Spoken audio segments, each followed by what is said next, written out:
All right. What is going on, everyone? Welcome back to another episode of the TradeMarke Podcast. And we have got an exciting guest for you all today. We got Ismail Shahid with us, and he is a 30-year plumber. He's been in the trade for a long time, a lot of awesome experience. And we were actually connected to him through Jerry. So we're super excited to chat and see where this conversation goes. So let's go ahead and dive in. Step into the TradeMarke, your go-to podcast for everything marketing in the trades. Hosted by award-winning industry marketing experts Sarah Ghirardo from Remarketable and Eric Thomas from Rival Digital. Together, we're here to unite the worlds of trades and marketing, bringing you insights, stories, and strategies from the heart of the industry. Whether you're a trade professional, a marketing expert, or somewhere in between, this is the place for you. Listen in as we're here for the big ideas, the game changers, and the everyday successes. Because at the TradeMarke, we're with the trades and for the trades. Are you fired up? I'm fired up. I'm gonna hit you with the Jerry. I'm gonna hit you with the Jerry wave first. Yeah, there you go. Get the Jerry wave going. I love it. Awesome. Well, thank you so much for joining us today. I'm super excited to chat with you. So why don't you go ahead and just introduce yourself to the listeners real quick, and then we'll rock and roll and take it from there. Well, my name is Ismail Shahid. Started plumbing in New York City. Went upstate New York. Went to trade school. Did 2 years of trade school. After trade school, I volunteered for Habitat for Humanity. The important thing was that my plumbing teacher asked me. He said, "What type of in the beginning of plumbing trade school?" He said, "What type of plumber do you want to be?" I said, "I want to be a very good plumber. I want to be an excellent plumber." And he said, that's a good thing, but you have to define that for yourself through this course. So afterwards, he lined me up with Habitat for Humanity because they were at that time was building a lot of houses, and I did a lot of volunteer work just so that I can increase what I've already learned through trade school. So after that, a couple of years of trade school, then got a good opportunity in a shop. And I employ young trade guys. Everybody wants to start out with a tool bag and a wrench and, turning wrenches and installing. But I started out in the shop, shifting parts, making sure the parts was in the right bins, making sure the parts had the right labels. So I had an opportunity, and I told a lot of actually just told a younger trades guy that that's the best way to go, because I learned all the parts. I learned the angles. I learned the takeoffs. I learned everything being in that shop, getting that opportunity, then moved up from the shop to a prefab shop where I started putting together carrier units for commercial toilets. So I went through a whole period of the basics of plumbing first. So I got a lot of, I had a leg up. And then from there, I started traveling. Spent some years in Colorado in the mountains doing plumbing in Aspen and Vail. They were doing the reconstruction of some of the condos in there, and I did a lot of plumbing up there, and a lot of plumbing in Denver. So then came back, went down to Texas, and I did plumbing in multiple states. And here I am now in beautiful South Carolina doing plumbing again. It's been a journey from 96 to 2025 now. Nice. So would you say that you've achieved your goal of becoming a very good plumber? No, I wouldn't say that yet, because I'm on the verge. I'm on the verge here of getting a license here now, and that's my goal. God told me one time, he says, "You're a very good plumber. You're a very good technician. You got savvy. You have this." He said, "You gotta get that license." He said, "That's what's going to name you into plumbing as a plumber." He said, "I don't care how many years you got, and you're good at it." He said, "But you gotta get that. You gotta pass that." So I'm on my second exam here. So nice. We'll get it. Oh yeah, you'll get it. So you've done plumbing all over, really. So New York, Colorado, South Carolina. Where I know Texas. I know that everyone's always like, my market's tough. My market's this. My market's that. In your experience, based on all the places that you plumbed at, where would you say probably was the most challenging place for plumbing? I always say it quick, and that's not just because I'm biased, it's because I'm a New Yorker. I'll say New York. Yeah. New York, of course. Yeah. South Carolina has been more lenient and more free spirited than in plumbing wise than anything I've ever seen. Colorado and that was more, more closer to New York City. But New York City, and the reason why New York City, because the houses are historical houses. So a lot of times you can't put PEX piping or PVC piping back in a lot of these brownstones in New York City. So you have to stick to the original, and that makes it a little more difficult. That makes dealing with the trade a little more difficult because cast iron is some people say cast iron is easier to work with. If they work with cast iron, but cast iron is a little more difficult sometimes to work with than PVC is. So New York City will be top Yeah. of the, yeah. I imagined you say that. I feel like, yeah, like the Northeast up there, like Yeah. New York City, maybe Boston, uh, could be tough. Not only that, you got to be mindful of the temperature drop. The Yeah. temperature drop. Like if you're installing a sewer main or a water main, you got to go below the frost line. You got to be at least 4 to 5 feet, maybe 6 feet before you hit frost line. Here, South Carolina, you 18 inches, 24 inches tops, and you could drop a sewer line or a water line and walk away. I mean, you could step in that. That's a little. You got to put a ladder down or somebody. Yeah. So it's much more difficult in New York. Yeah. Yeah. Overall. When you were in New York, did you mainly do residential or did you also do like any commercial plumbing? I started out in commercial. Okay. And '02, when I got that opportunity in the shop, plumbing, I was in commercial. Like I said, I was doing the carrier units. I moved up from the shop guy to prefab and carrier units for the toilets. So I started out in commercial, but in 2000 and I think 2003, I started in service.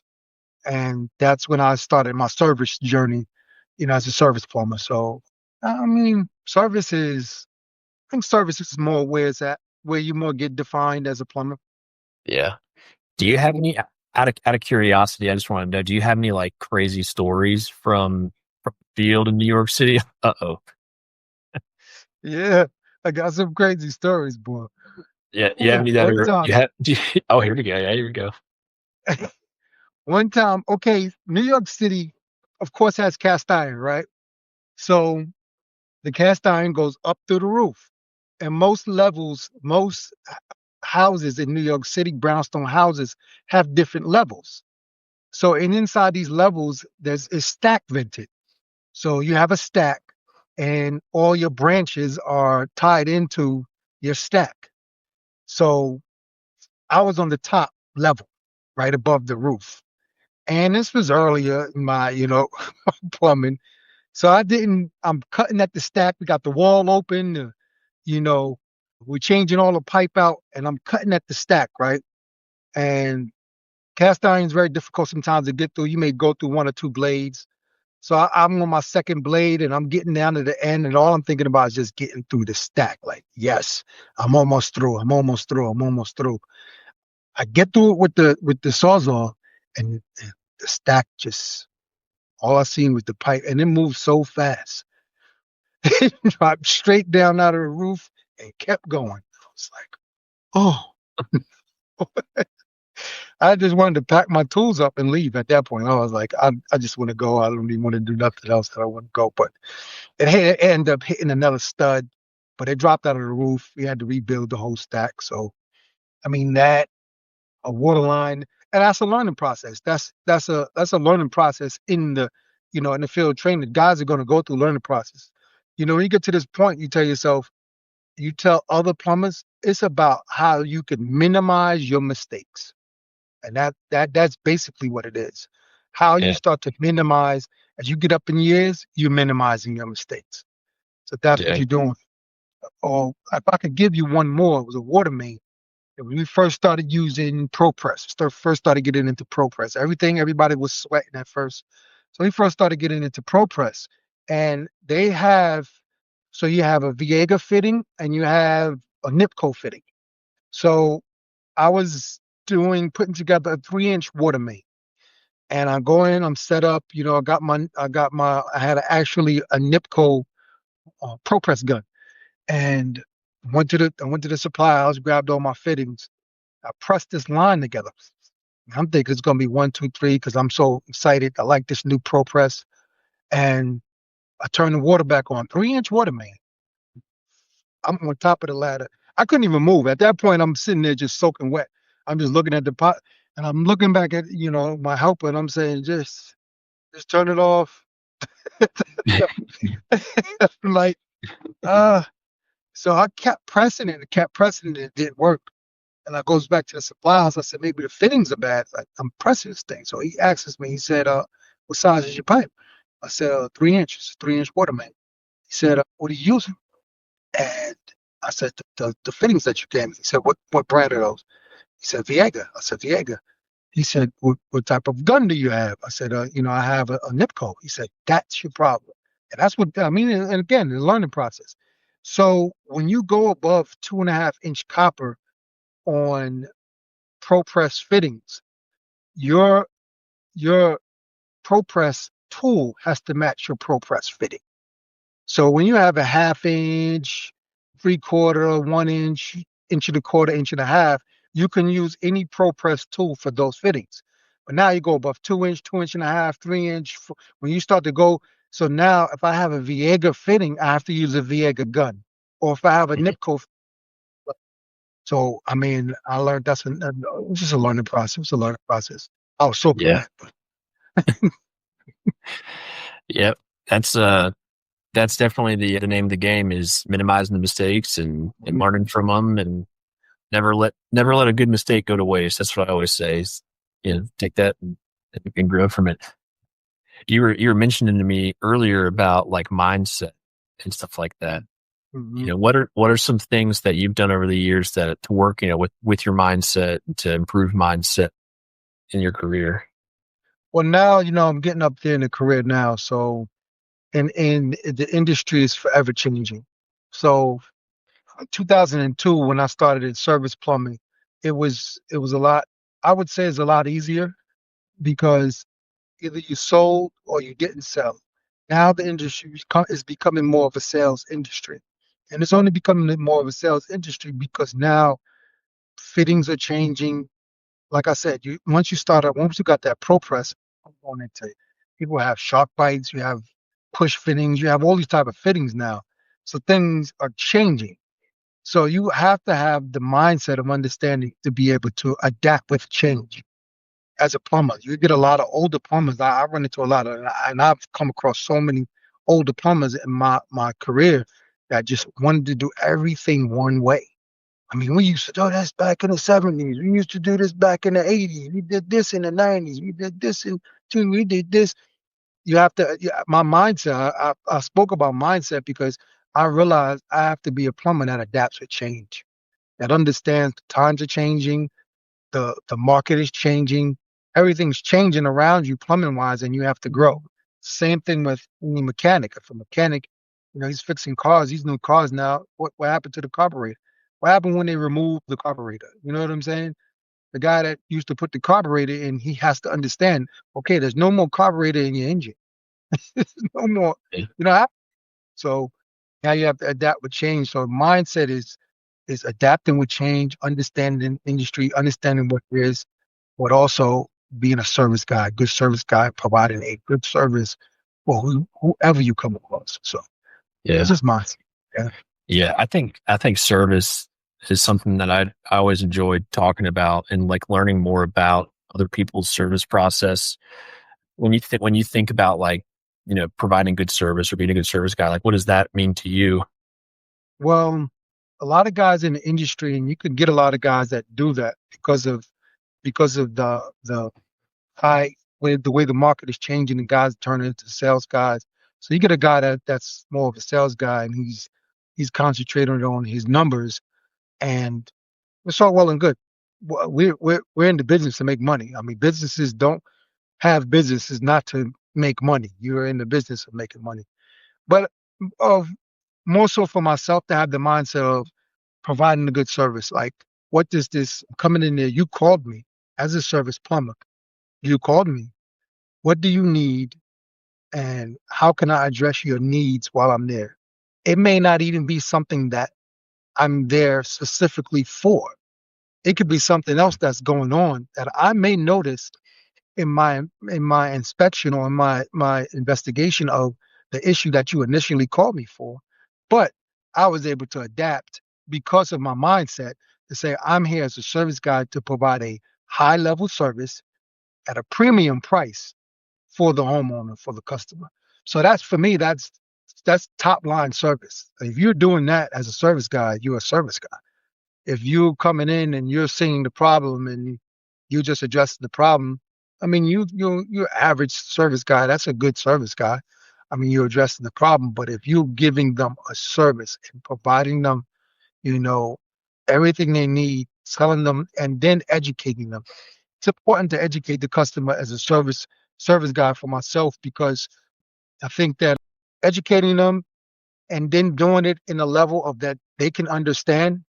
You know what I'm saying? Not speaking more technical, but more how would I want to say it? More layman's terms.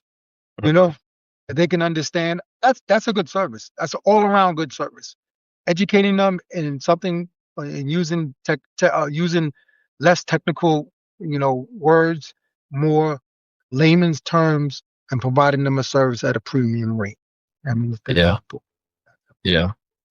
Do you feel like the quality of service has gone down over the past few years or over the past 10 years or so? I think so. I think so. That's why, for myself, I tried to be a good service guy because homeowners don't trust service guys. It's very difficult for them to trust a service guy sometimes because the quality of service has gone down. As a whole, quality of service has gone down. When you get a good company, and right now I'm definitely with a good company and looking to grow. When you're with a good company that's predicated on service and they want to provide a good service, you there's checks and balances with the service guys. If you have a company that's not predicated on service, they're predicated on just get the job done, then you're not, you don't have a good sales guy or sales team. Management is very important. It's huge. Your management is very important. Your management team has to be, they got to be ready to go. They got to be ready to hold people accountable for the lack thereof, or you know, uh, give them, praises for elevating themselves and doing the job correctly.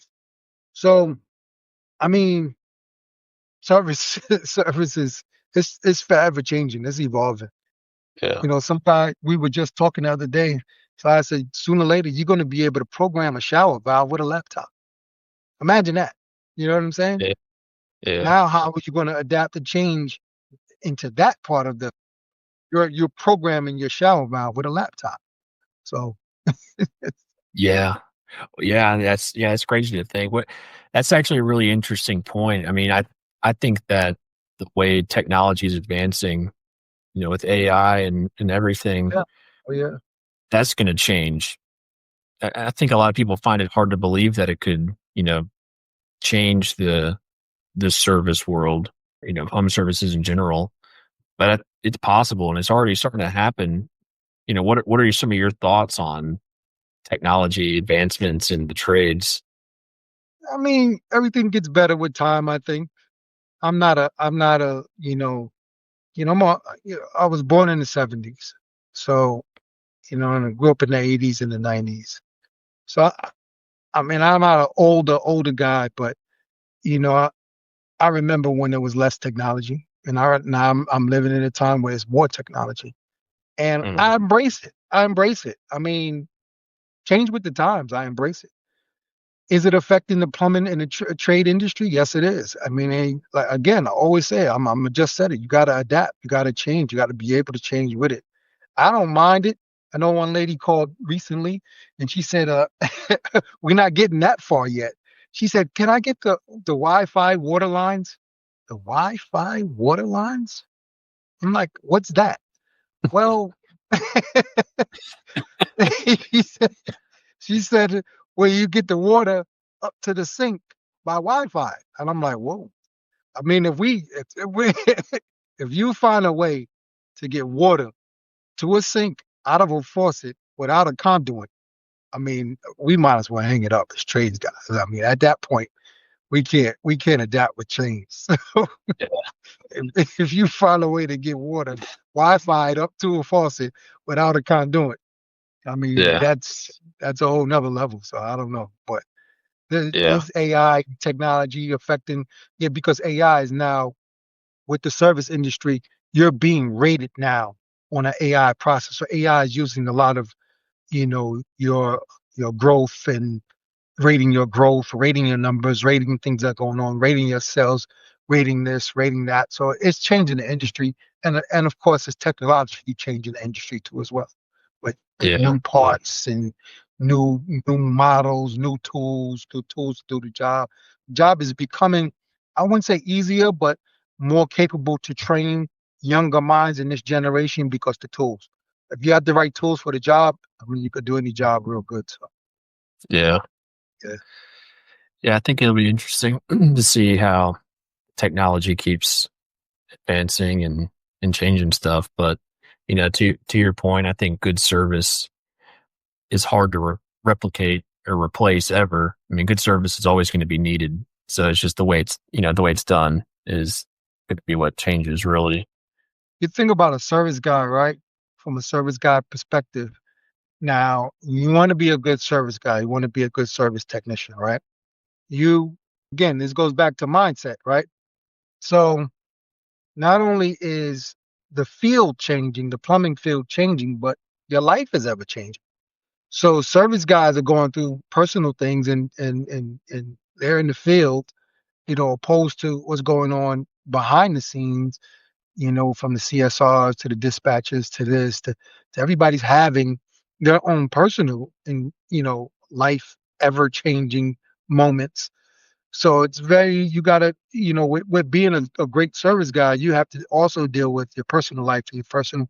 That's why mindset's important. It's very It's very easy for you to tell a guy, come into work and shut everything off and go be a good service guy. I mean, it's difficult. You got your baby in the hospital, or your parents passed away or something. It's tough. It's tough. Yeah. So mindset is, again, it's always going to be mindset, but understanding that. That's why I said management is important, because management's going to guide and navigate to help the guys through that. So Yeah. Are there any things that you wanted to chat about today on the podcast that we haven't hit on yet or discussed yet? Any topics? I'm thinking about. I am thinking about. I hear a lot of. I listen to, of course, like I told you, I listen to the podcast a lot, and I think I've seen one where we came from the aspect of the service guy and what the service guy does and not do, but mostly from the management or higher level aspect. And everybody sounds like they're doing, everybody's, the process, trust the process, understand the process, and correlate it with how the field guys work. I did want to chat about moving into that process for myself, because I really think that it's time for me to go into that office process, that management, upper level process, how the business is ran, training. I would love to get into a training position, because I think that's the one important part about service, that the guys are being trained as good sales guys, but they may not be being trained as good technicians, troubleshooters. What's going on? Cause and effect. How's this affecting that? You know what I'm saying? They may not be trained as troubleshooters. So, I mean, we can chat about that a little bit, about, Yeah. moving into management from, anybody ever come across a service guy that's moved into management? Because I speak to a lot of manager guys that's Yeah.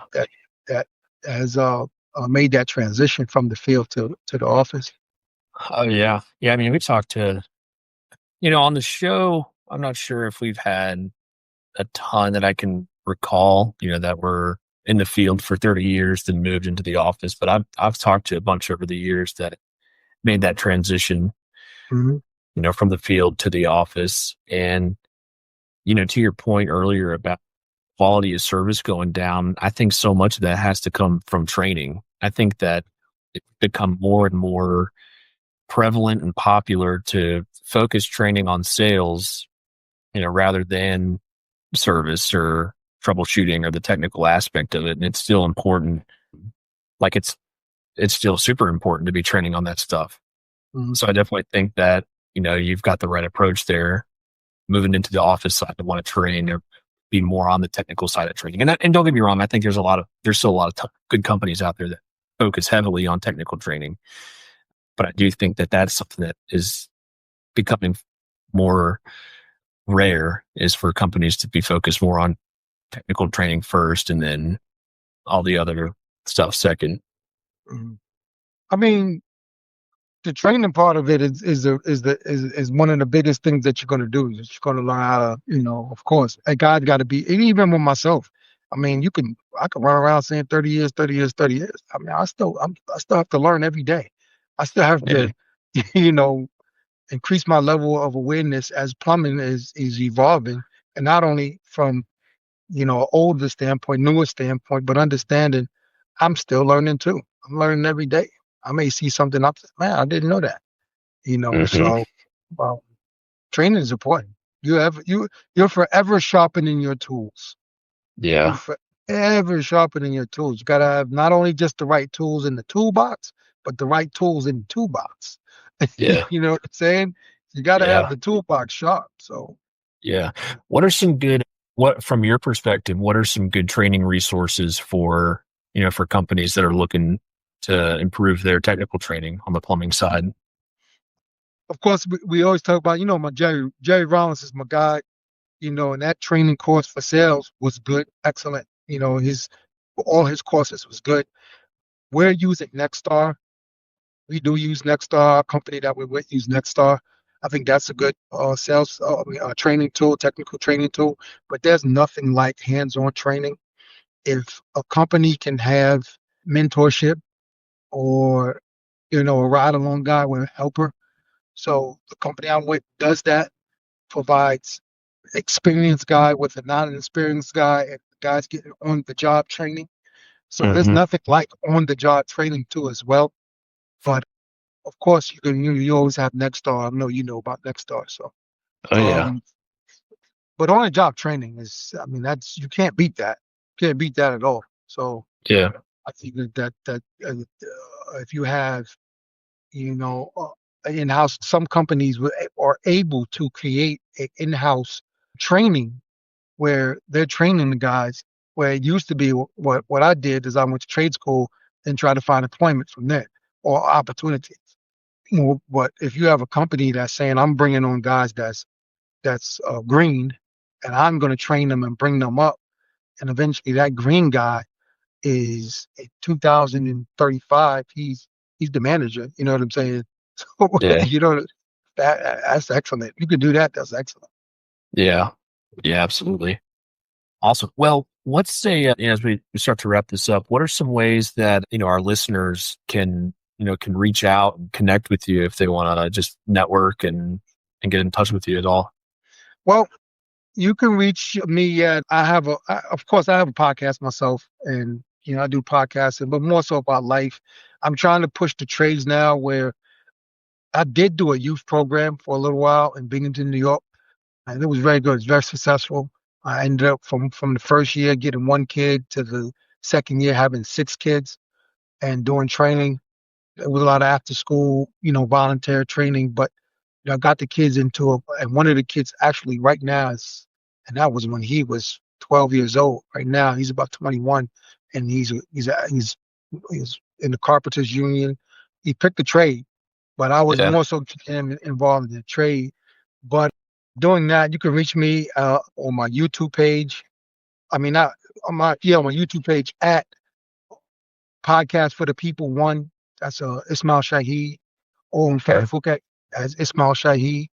And I hope to get into the voluntary part of helping out young tradesmen understand picking a trade, choosing a trade, and helping them elevate themselves in that trade, whether it be plumbing, electrical, pipe fitting, carpentry, masonry, whatever.